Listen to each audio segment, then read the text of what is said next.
اعوذ باللہ من الشیطان الرجیم، بسم اللہ الرحمن الرحیم۔ السلام علیکم، کیسے ہیں جی؟ امید کرتی ہوں خیریت سے ہوں گے۔ آج کی ویڈیو شروع کرنے سے پہلے جن لوگوں نے ابھی تک میرے چینل کو سبسکرائب نہیں کیا، سبسکرائب کریں، لائک کریں، کمنٹ میں بتائیں کہ آپ کو یہ ویڈیو کیسی لگی ہے۔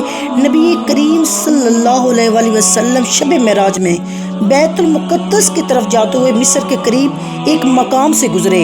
انہیں نہایت ہی اعلیٰ اور زبردست خوشبو آنے لگی۔ آپ نے فرمایا، جبریل، یہ کیسی خوشبو ہے؟ جواب ملا، فرعون کی بیٹی کی ایک باندی اور اس کی اولاد کی قبر سے یہ خوشبو آ رہی ہے۔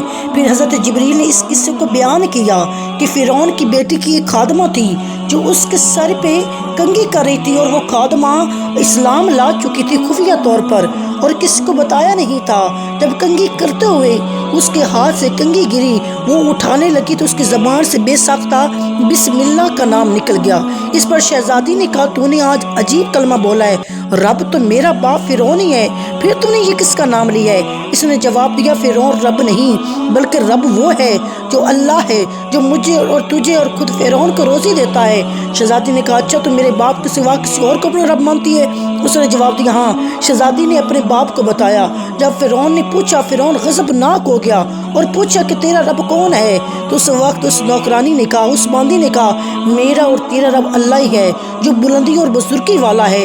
فرعون نے اسی وقت حکم دیا کہ ایک کڑھائی لائی جائے اور اس کڑھائی کو اچھی طرح گرم کیا جائے، اس کے اندر تیل ڈالا جائے۔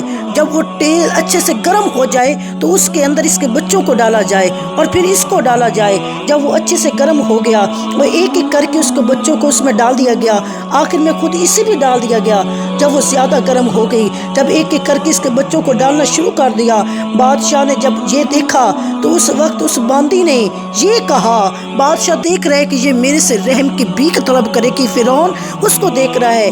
اس باندی نے ایک درخواست پیش کی کہ میری اور میری ان بچوں کی ہڈیاں ایک ہی جگہ ڈال دینا۔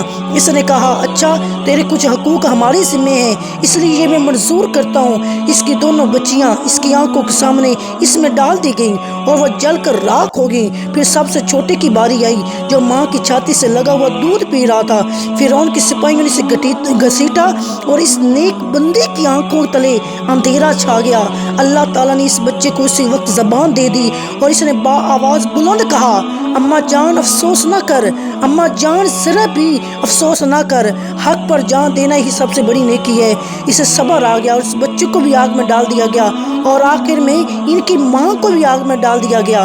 یہ خوشبو کی مہکیں اس کی جنتی محل سے آ رہی ہیں، ان کے اور اس کے بچوں کی قبروں سے آ رہی ہیں، اور ہم دعا کرتے ہیں کہ اللہ بھی ہمیں بھی ایسی ایمان والی زندگی اور موت نصیب فرمائے۔